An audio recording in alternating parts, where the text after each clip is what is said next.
Olá, boa noite, tudo bem? Salve simpatia! Noite quente em Anápolis, em Goiás.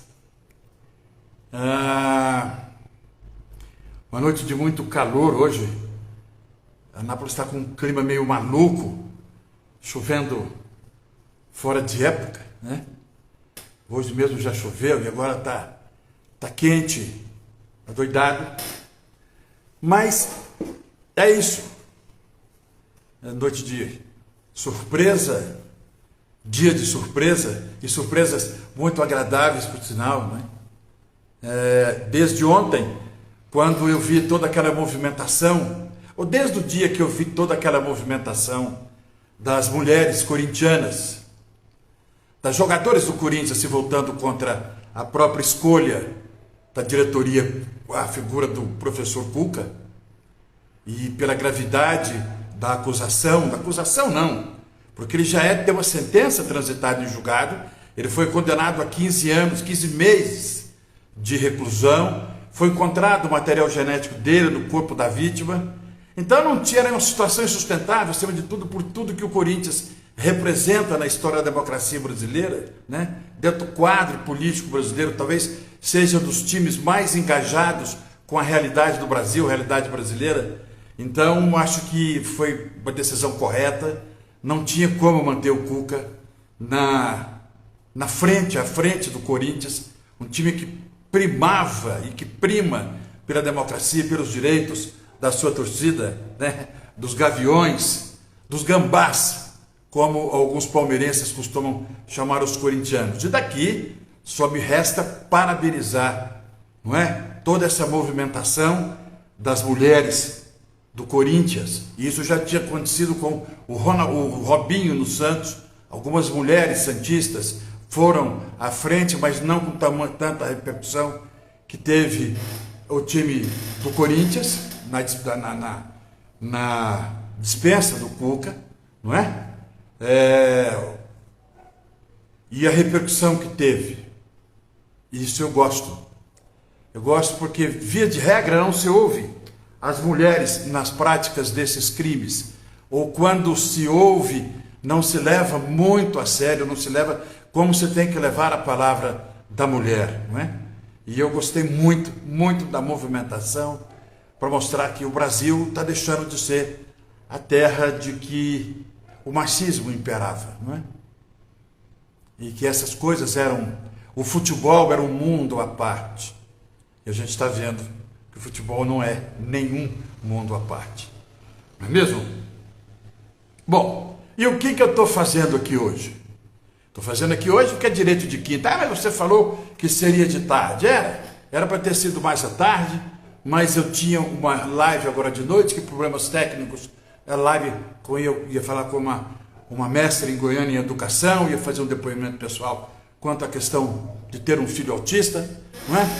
E acabou não dando certo. E eu falei, deixa eu conversar com o meu povo, deixa eu conversar com a minha galera, para falar rapidinho de um assunto que estão me procurando já há mais de uma semana, não é?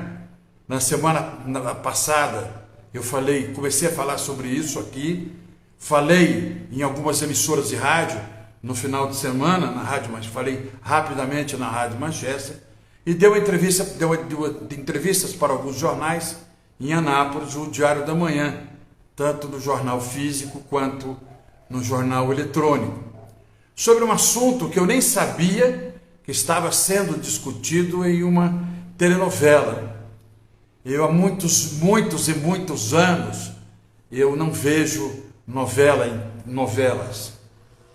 Boa parte ou grande parte da minha vida, no período noturno, eu trabalhava, eu dava aula, seja enquanto professor de cursinhos pré-vestibulares, até os anos 90, né, iniciozinho dos anos 90, e depois como professor universitário, sempre trabalhando no período da noite. Então eu não tinha a oportunidade de ver novela, né? Os folhetins que são muito interessantes, que às vezes a Rede Globo trata com muita proficiência algumas discussões que causam pruridos e causam incômodos em algumas faixas da população, mas são assuntos que necessariamente devem e têm que ser discutidos, né? E um assunto que está sendo discutido numa novela, eu não sabia, é quanto à questão do estupro virtual. É um assunto que tem tomado tempo, tem tomado discussões, é um assunto que está quase que corriqueiramente, infelizmente, quase corriqueiramente, entrando nos tribunais do Brasil afora. Nós tivemos decisões recentes em 2 tribunais relevantes no país, o Tribunal de São Paulo e o Tribunal de Santa Catarina e São Paulo. Foram as duas decisões mais recentes, reconhecendo a prática do estupro virtual. Eu vou me furtar de dizer aqui quais são as plataformas que foram utilizadas para a prática desse crime. Até mesmo para não transparecer que eu estou dando margens, né? Ou fornecendo dados para que outras pessoas pratiquem tamanho absurdo. Não vou sequer me referendar a isso, fazer referência a essas plataformas, o que é que se utilizam para chegar até a prática desse delito abjeto, desse delito horroroso, né? E mais, hoje em dia não se fala mais apenas no estupro virtual como sendo uma prática exclusiva entre homens e mulheres. O homem sendo o sujeito ativo e a mulher sendo o sujeito passivo, não mais, né? Hoje o estupro virtual, para infelicidade de uma forma em geral da população, que nós não queríamos, eu particularmente não queria que esse tipo de delito, ou delito nenhum, viesse ocorrer, esse se dá na forma da violência presumida, que está estipulada no artigo 217A do Código Penal. Como é que é feita essa prática, ou como é que é, para se entender, como é que é o estupro?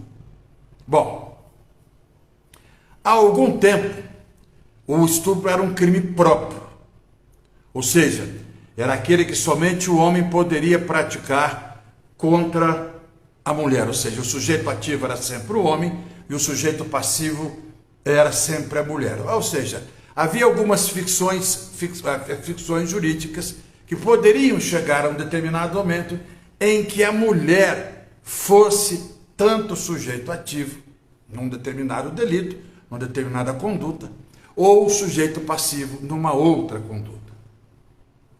Com o passar do tempo, alterou-se a classificação jurídica da expressão estupro. Fundiu-se 2 tipos penais num só. Nós tínhamos o estupro, que era somente anteriormente, né? Lá atrás.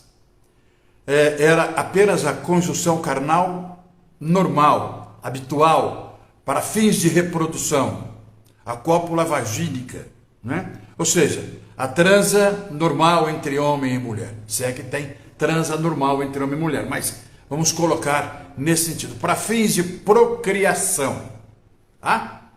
Então, o coito vagínico, aquele coito realizado, expressão horrorosa, mas é o que se usa. Aquela prática sexual com fins de procriação, era então, se essa prática fosse realizada sem a autorização, sem ânimos concili, ou seja, sem que a mulher estivesse consentindo com essa prática, nós teríamos aí o estupro. Perfeito? Pois bem, se eventualmente fosse praticado qualquer ato diferente ou diverso da conjunção carnal, ou se a prática fosse realizada entre pessoas de um mesmo sexo, homem com homem, mulher com mulher, tá? isso caracterizaria um outro delito, que era o atentado violento ao pudor. As penas eram semelhantes, mas havia essa distinção de comportamento no Código Penal. Com o passar do tempo, fundiu-se os dois tipos penais. Fundiu-se o estupro com o atentado violento ao pudor, formando um tipo só, dando uma nova classificação ou nova conceituação jurídica para esse fato. Passando então, agora temos o quê? Como a figura do estupro, qualquer ato de conjunção carnal ou qualquer ato libidinoso diverso da conjunção carnal com fins de atender à lascívia do outro, ou seja, para atender o desejo sexual do outro. Então, o que acontece? Hoje pode ser caracterizado com estupro, por exemplo, aquele indivíduo que obriga o outro ou uma outra pessoa a, por exemplo, se masturbar. Porque aquele ato está sendo praticado para atender à lascívia de alguém. É um ato libidinoso diverso da conjunção carnal. Se foi realizado sem o consentimento, estupro. Pessoas do mesmo sexo, que também um obriga o outro a com ele praticar um ato libidinoso, também é estupro. Pois bem, o estupro, como você pode observar, ele pode ser praticado de uma forma livre. Ele necessariamente não impõe a penetração. Não impõe. Então é bom deixar claro isso. O estupro não precisa de penetração. Basta um toque íntimo, carícias íntimas, em si ou em outra pessoa. Ou mesmo o autor do fato obriga outra pessoa a praticar em si própria. Veja bem que esse conceito está muito ampliado. Bom, e paralelo a isso? Paralelo a isso, a lei estabelece, de forma exemplificativa, alguns casos em que esse estupro, mesmo que a vítima tenha consentido,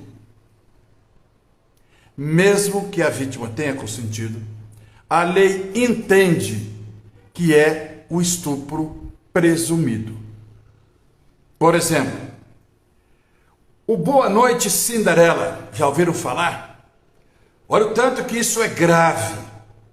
Olha o tanto que isso é grave.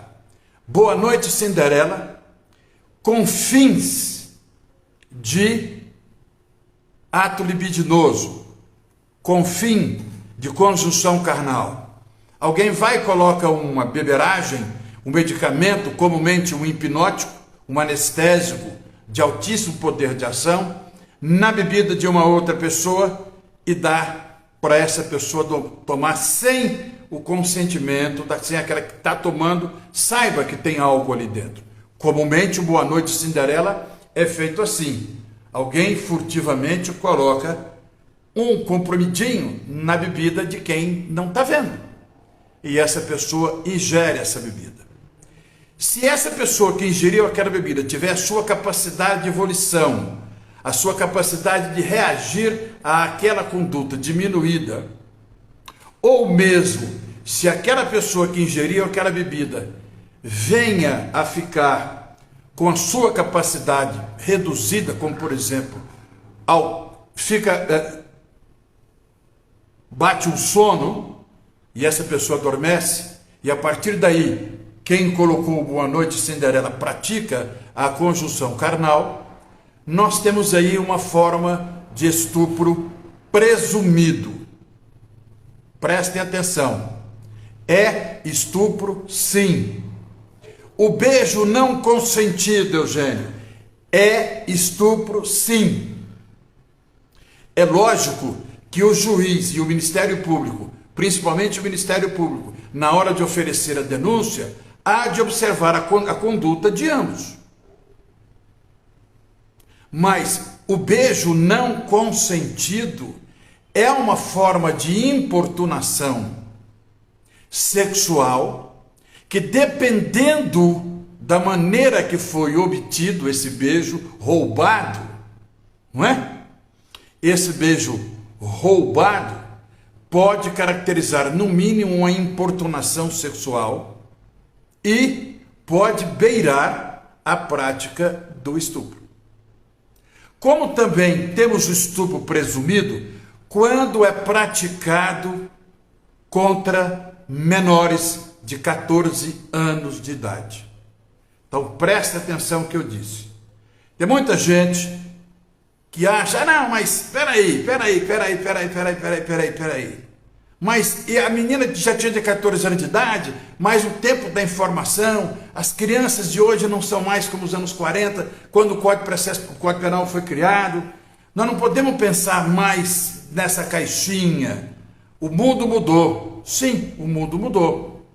Mas a lei brasileira não.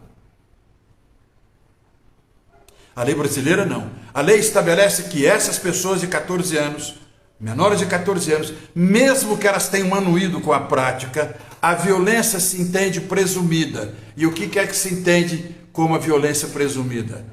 É aquela violência que o legislador entende que a pessoa não tinha capacidade para anuir, não tinha capacidade para consentir. Então, fazendo uma comparação bem esdrúxula, mas tirando dentro da própria lei, o que quer dizer isso? Quer dizer o seguinte, que uma criança menor de 14 anos, na mente dela, seria algo meio, no imaginário dela, na cabecinha dela, seria algo meio, aquela pessoa que ingeriu aquela beberagem, aquela pessoa que ingeriu aquele medicamento, ficasse com os sentidos, usando a expressão médico legal, obnubilados, ou seja, cheio de nuvens, aquele pensamento confuso, aquela sucessão de imagens confusas. Isso caracterizaria então o estupro presumido. E como é que está ocorrendo os estupros virtuais? De uma forma em geral. De uma forma em geral, o estupro virtual, ele ocorre na forma de uma extorsão. Como assim extorsão? Extorsão não é vantagem patrimonial indevida? É. E aqui no estupro, qual é a semelhança, qual é a analogia que você está fazendo? Estou fazendo pelo seguinte, que são vantagens indevidas. Ou seja, a pessoa está constrangendo a outra, se a pessoa está constrangendo a outra, ele está aplicando violência. Só que essa violência não é física. Não é física. É uma violência psicológica. Aquilo que o direito chama de vis compulsiva. Ou seja, é aquela coação ou aquela coerção de tal forma que a pessoa cede àquela ameaça.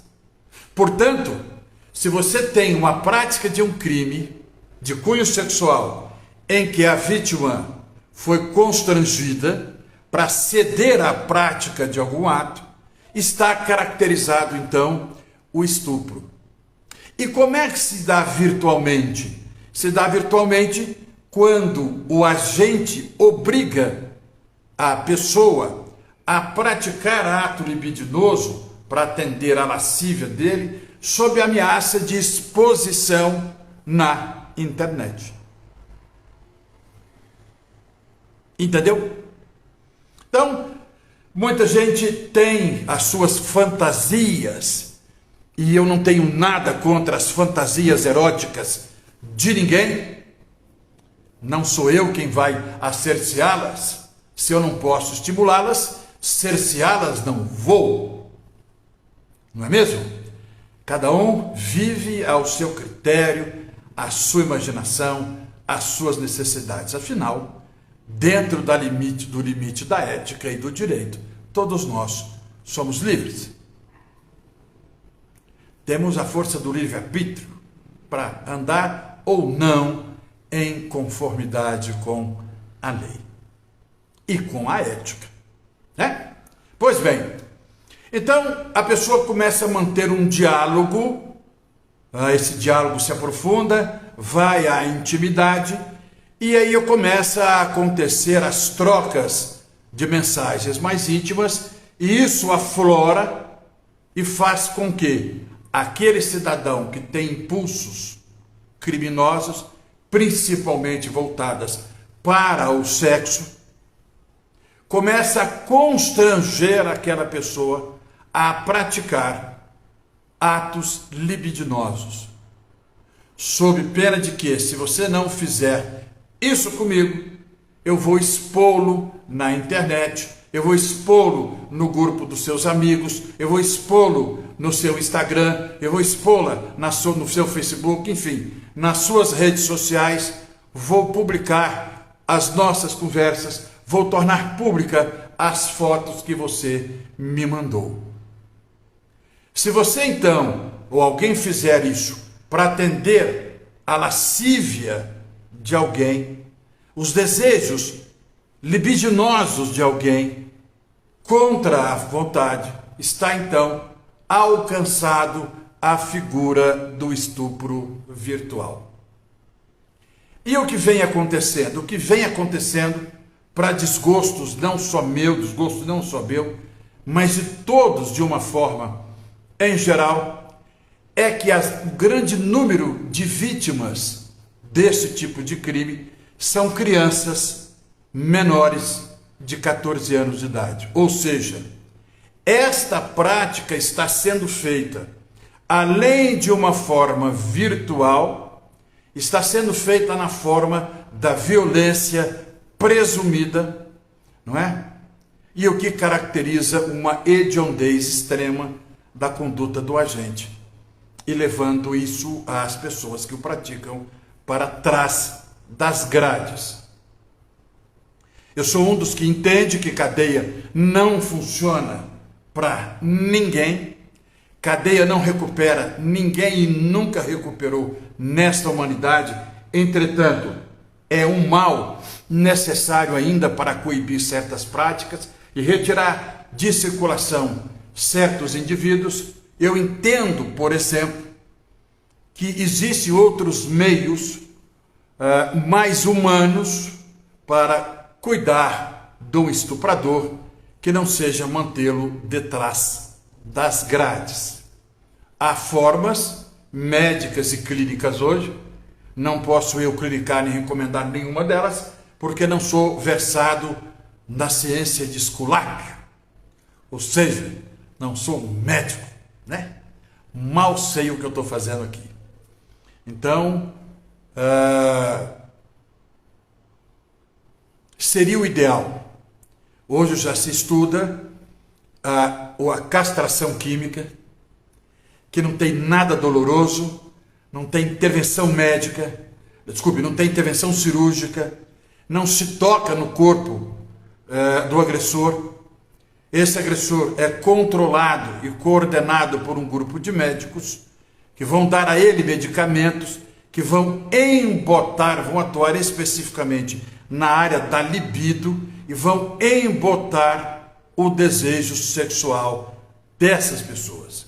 Então, é uma forma que alguns países estão tentando verificar se essa prática, se essa forma ou se esse instrumento de combate à criminalidade, no caso de repressão de crime como pena, compensa mais do que se levar para de trás das grades. Eu acho que o incômodo de se levar um estuprador para de trás das grades e o risco que passa o Estado quando essas pessoas chegam a um determinado estabelecimento prisional para cumprir pena, né? É bem verdade que hoje, com estas facções tomando conta dos presídios, algumas facções que dominam este ou aquele estabelecimento prisional impedem essa determinada prática de vingança.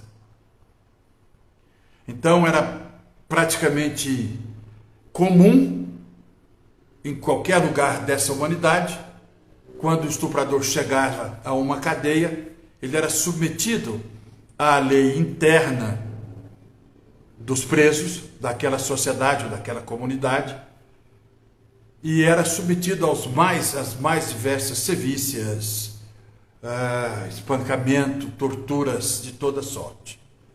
Nós aqui em Anápolis, há coisa de uns 10 anos ou menos, tivemos 2 casos disso, 2 casos assim muito próximos um ao outro, não é? De pessoas que foram, entre aspas,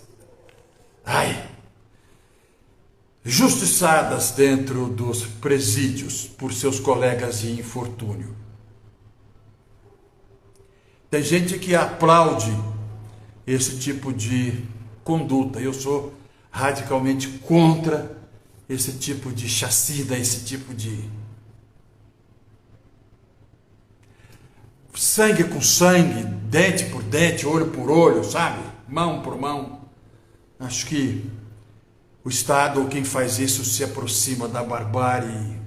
E se o Estado permitir esse tipo de coisa, vai ficar num clima absolutamente terrível. Terrível, terrível, terrível mesmo. Pois bem, e essas pessoas cumprirão pena, como outras que tais, e as vítimas. Bom, esse é um problema grave, né? Esse é um problema muito, muito, muito grave. E que a humanidade ainda não se resolveu dele. Muitos se perguntam, e a vítima? O que acontece com a vítima nesses casos? O papel da vítima tem relevância? Claro que tem. Ressalva, desde que conjugado com outras provas constantes nos autos. Perfeito? A palavra da vítima não está imperiosa. A palavra da vítima não vale por si só. A palavra da vítima precisa de uma combinação de mais outros elementos no conjunto probatório a dar sustentação à palavra do ofendido ou da ofendida ou do ofendide. Pois é.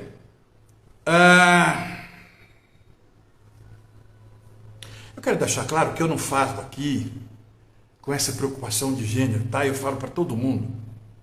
Então, o A, o E, eu vou me treinar de colocar o E no final, tá?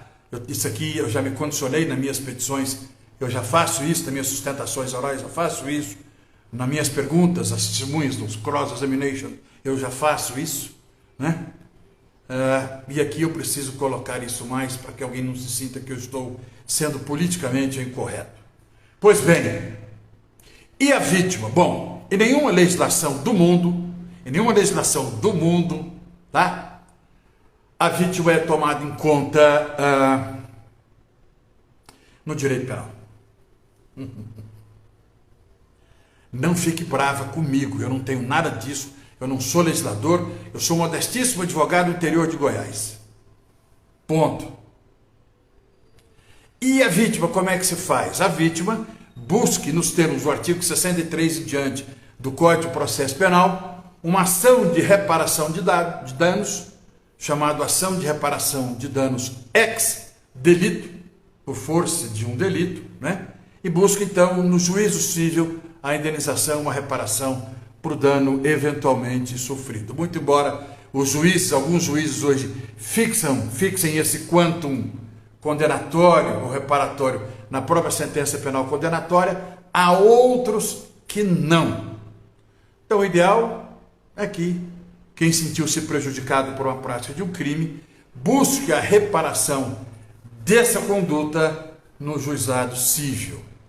Não espere que o direito penal se ocupe do papel da vítima, de forma alguma. E não é esse o papel do direito penal. O papel do direito penal é ocupar-se com os limites específicos do Estado quando do devido processo legal, né? E aí, com o devido processo legal, a Constituição Federal já trata todos eles quando estabelece para o Brasil o sistema acusatório no processo penal como regra geral. O que quer dizer isso? Que nós temos um órgão para acusar, um outro órgão que funcionará como defesa técnica e outro órgão que está acima dos outros dois e de forma imparcial haverá de receber aquelas provas que lhe é coletado e pela livre apreciação fundamentada da prova, ele haverá de proferir a sua decisão, né? Nós não estamos mais aqui para louvar, como por exemplo do ex-ministro Sérgio Moro, que tinha um Código de Processo Penal todo exclusivo dele.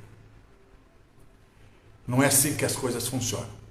Então, esse assunto do estupro virtual, ele é palpitante e serve de um alerta aos pais. Por favor, senhores pais, por favor, verifiquem o que seus filhos andam vendo na internet.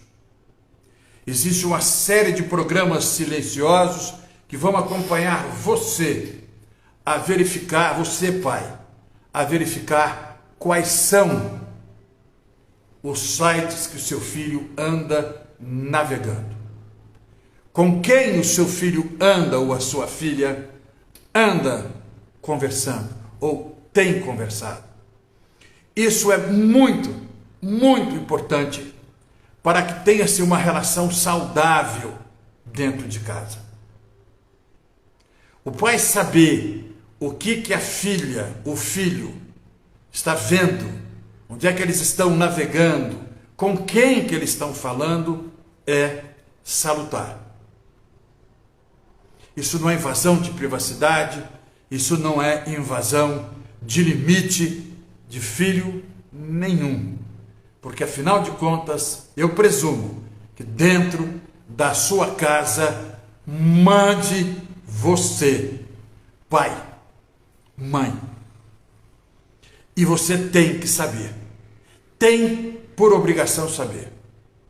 Se você sabe, você vai atrás da escola para matricular o seu filho.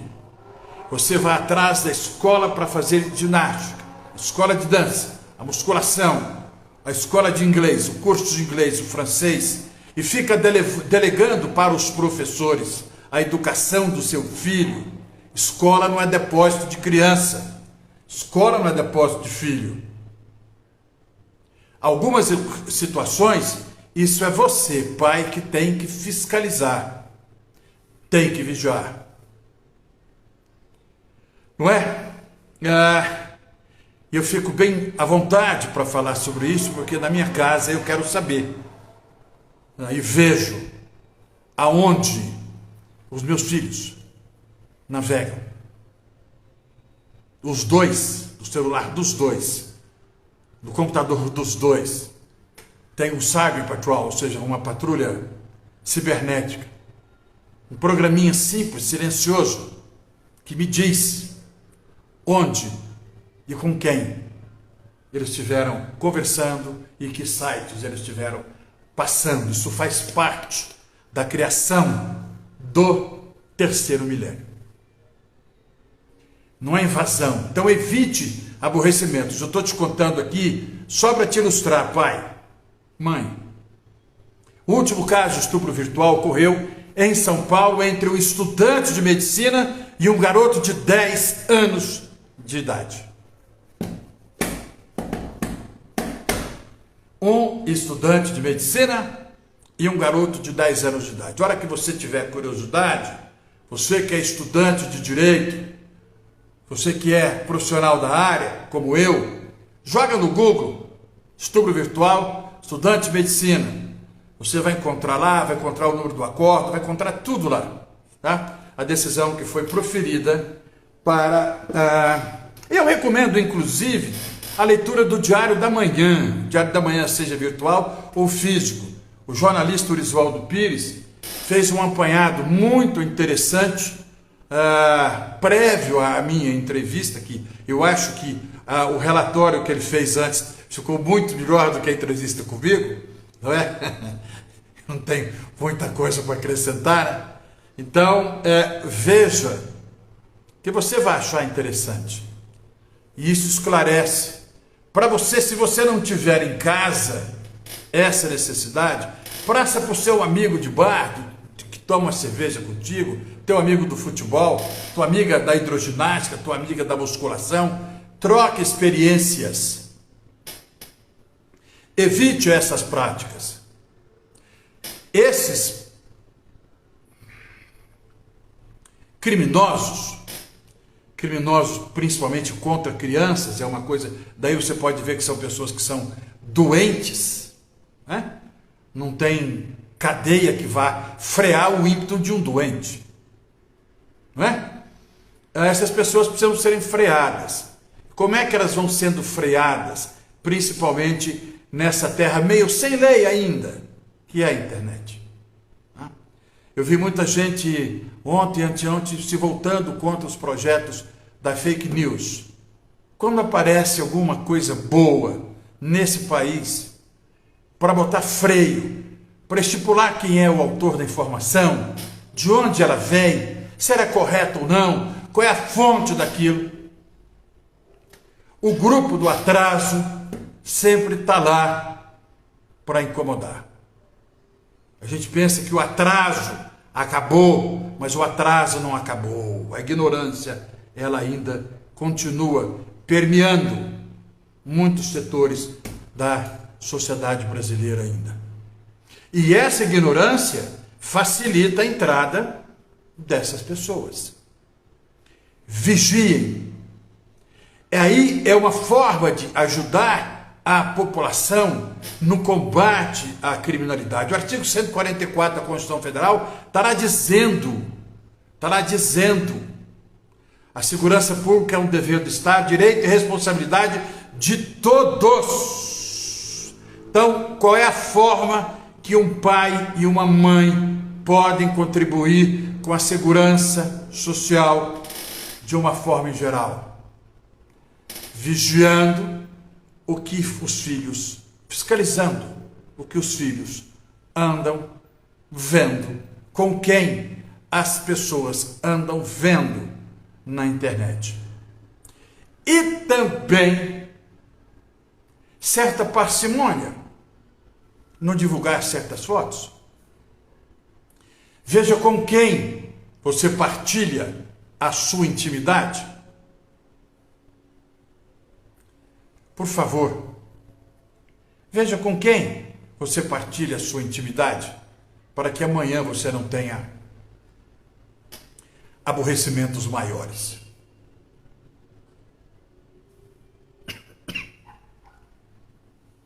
Certo? Não estou chamando a atenção, muito pelo contrário, porque o assunto é sério mesmo, né? Nós estamos falando aqui no âmbito do estupro presumido com crianças menores de 14 anos. Mas isso pode acontecer entre um homem e uma mulher e um homem. Por que não? Por que uma mulher não pode constranger um homem para que com ela pratique um ato libidinoso contra a vontade dele, sob ameaças? Isso é estupro. E se for por via remota, via computador ou celular, caracteriza então o estupro virtual. Amigos, meninos, não é não. Quando ela te falar não, é não.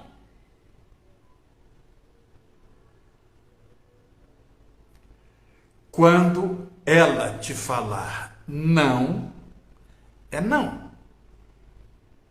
Então aquilo que você vê quando uma repórter está trabalhando e alguém vem e dá um beijo, faz algo assim, isso é importunação sexual. Beijo roubado, só na poesia. E olhe lá. Beijo roubado, só na poesia.